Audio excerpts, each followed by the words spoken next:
شروع اللہ کا نام لے کر جو بڑا مہربان نہایت رحم والا ہے۔ طاسین، یہ قرآن یعنی کتاب روشن کی آیتیں ہیں، مومنوں کے لیے ہدایت اور بشارت ہے، وہ جو نماز پڑھتے اور زکوٰۃ دیتی ہیں اور وہ آخرت کا بھی یقین رکھتے ہیں۔ جو لوگ آخرت پر ایمان نہیں رکھتے، ہم نے ان کے اعمال ان کے لیے آراستہ کر دیے ہیں تو وہ بھٹکتے پھر رہے ہیں۔ یہی لوگ ہیں جن کے لیے برا عذاب ہے اور وہ آخرت میں بھی بہت نقصان اٹھانے والے ہیں۔ اور تم کو یہ قرآن اس حکیم و علیم کی طرف سے عطا کیا جاتا ہے۔ جب موسیٰ نے اپنے گھر والوں سے کہا کہ میں نے آگ دیکھی ہے، میں وہاں سے رستے کا پتہ لاتا ہوں یا کوئی شعلہ یعنی ایک انگارہ تمہارے پاس لاتا ہوں تاکہ تم آگ تاپو۔ جب موسیٰ اس کے پاس آئے تو ندا آئی کہ وہ جو آگ میں تجلی دکھاتا ہے بابرکت ہے، اور وہ جو آگ کے ارد گرد ہے، اور اللہ جو تمام عالم کا پروردگار ہے پاک ہے۔ اے موسیٰ، میں اللہ ہوں، عزت والا، حکمت والا، اور اپنی لاٹھی ڈال دو۔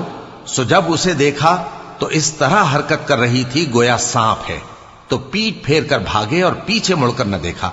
فرمایا، اے موسیٰ ڈرو مت، میرے پاس پیغمبر ڈرا نہیں کرتے۔ ہاں، جس نے ظلم کیا پھر برائی کے بعد اسے نیکی سے بدل دیا تو میں بخشنے والا مہربان ہوں۔ اور اپنا ہاتھ اپنے گریبان میں ڈالو، بے عیب سفید و روشن نکلے گا۔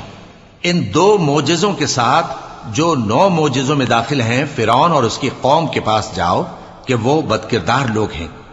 پھر جب ان کے پاس ہماری روشن نشانیاں پہنچیں تو کہنے لگے یہ کھلا جادو ہے، اور بے انصافی اور غرور سے ان کو ماننے سے انکار کیا، جبکہ ان کے دل ان کو مان چکے تھے۔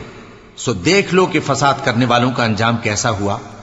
اور ہم نے داؤد اور سلیمان کو علم بخشا، اور انہوں نے کہا کہ اللہ کا شکر ہے جس نے ہمیں اپنے بہت سے مومن بندوں پر فضیلت دی۔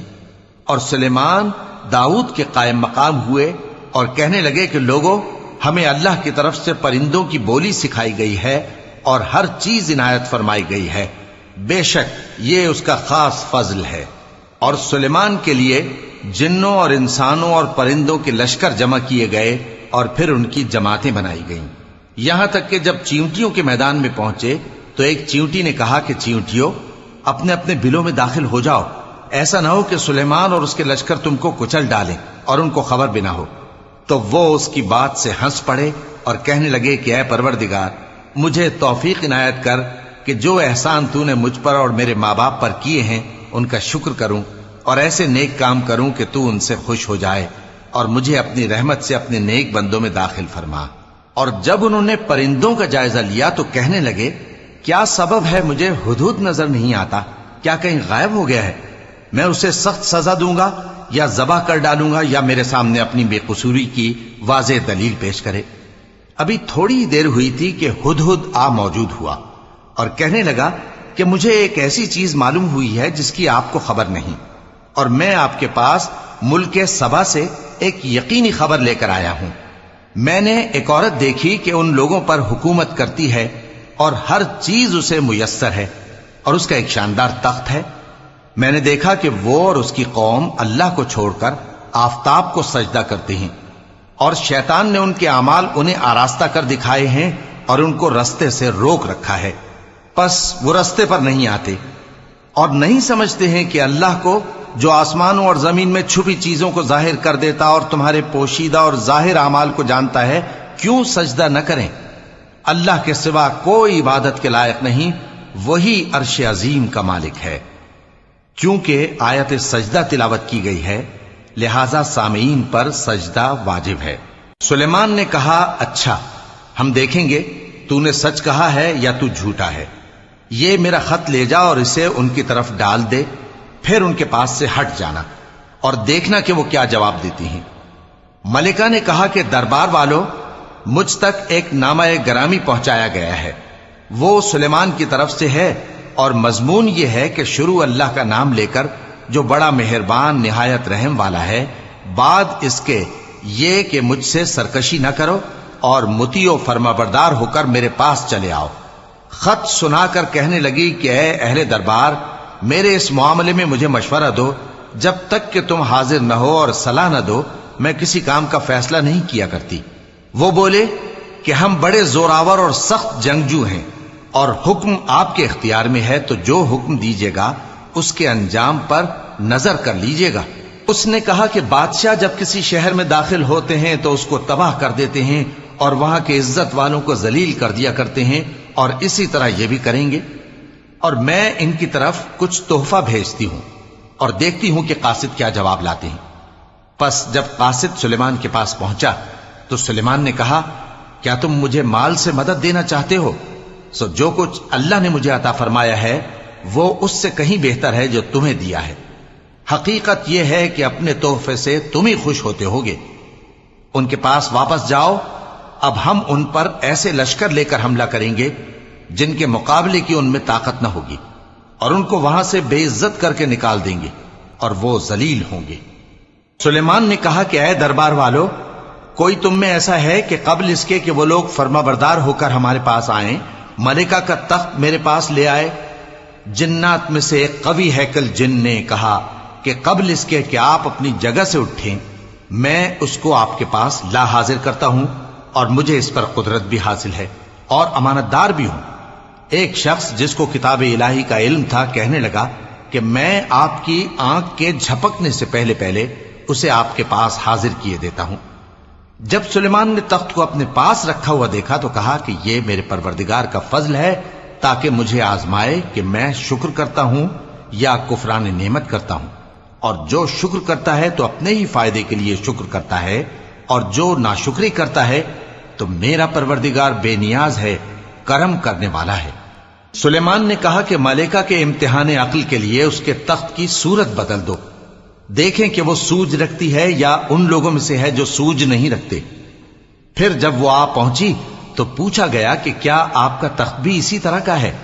اس نے کہا کہ یہ تو گویا ہو بہو وہی ہے، اور ہم کو اس سے پہلے ہی سلیمان کی عظمت و شان کا علم ہو گیا تھا، اور ہم فرما بردار ہیں۔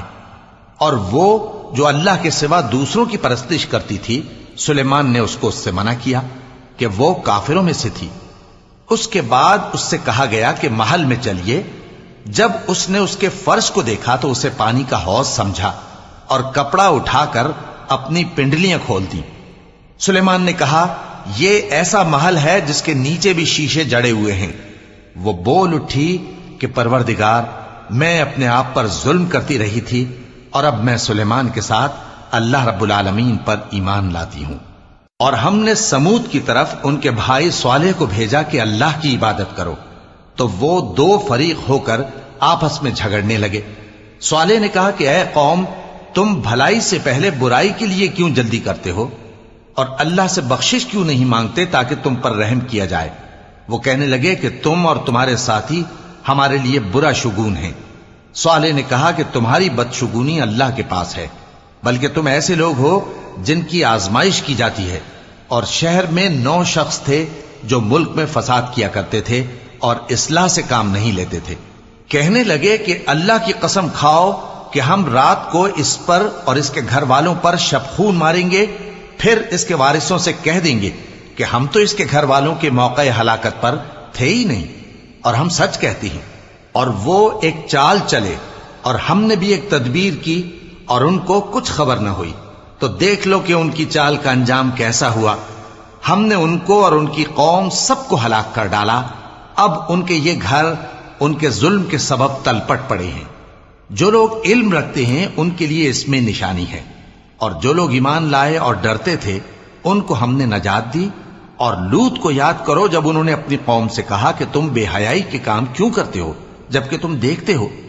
کیا تم عورتوں کو چھوڑ کر لذت حاصل کرنے کے لیے مردوں کی طرف مائل ہوتے ہو؟ حقیقت یہ ہے کہ تم احمق لوگ ہو۔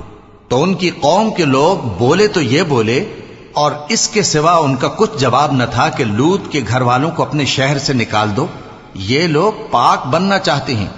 تو ہم نے ان کو اور ان کے گھر والوں کو نجات دی، مگر ان کی بیوی کہ اس کی نسبت ہم نے مقرر کر رکھا تھا کہ وہ پیچھے رہنے والوں میں ہوگی۔ اور ہم نے ان پر مے برسایا، سو جو مے ان لوگوں پر برسا جن کو متنبع کر دیا گیا تھا برا تھا۔ کہہ دو کہ سب تعریف اللہ ہی کے لیے ہے، اور اس کے ان بندوں پر سلام ہے جس کو اس نے منتخب فرمایا۔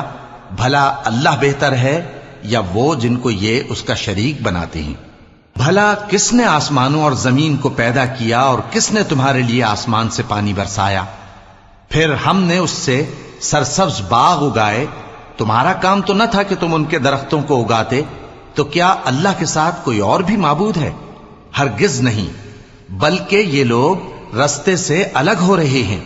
بھلا کس نے زمین کو قرارگاہ بنایا اور اس کے بیچ نہریں بنائیں اور اس کے لیے پہاڑ بنائے، اور کس نے دو دریاؤں کے بیچ اوٹ بنائی؟ یہ سب کچھ اللہ نے بنایا، تو کیا اللہ کے ساتھ کوئی اور معبود بھی ہے؟ ہرگز نہیں، بلکہ ان میں اکثر علم نہیں رکھتے۔ بھلا کون بے قرار کی التجا قبول کرتا ہے جب وہ اس سے دعا کرتا ہے، اور کون اس کی تکلیف کو دور کرتا ہے، اور کون تم کو زمین میں اگلوں کا جانشین بناتا ہے؟ یہ سب کچھ اللہ کرتا ہے، تو کیا اللہ کے ساتھ کوئی اور معبود بھی ہے؟ ہرگز نہیں، مگر تم بہت کم غور کرتے ہو۔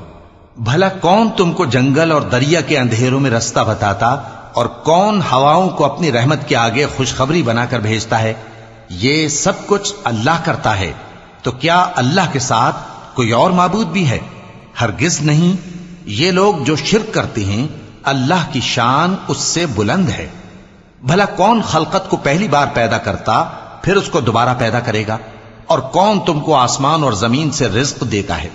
یہ سب کچھ اللہ کرتا ہے، تو کیا اللہ کے ساتھ کوئی اور معبود بھی ہے؟ ہرگز نہیں۔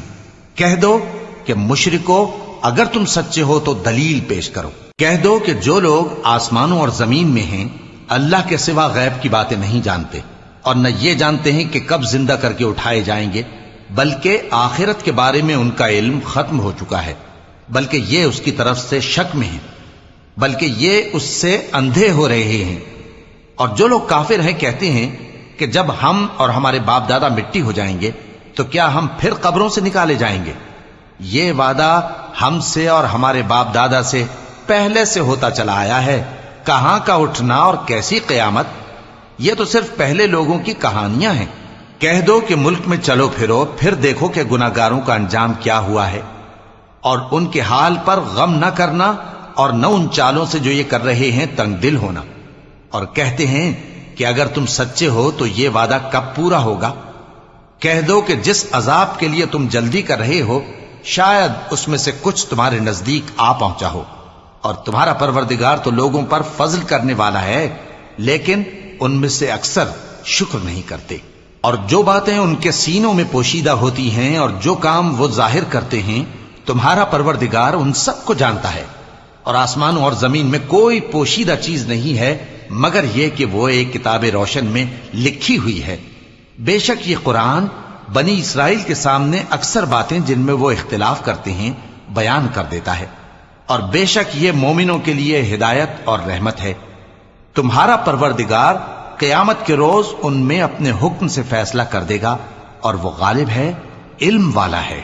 تو اللہ پر بھروسہ رکھو، تم تو صاف حق پر ہو۔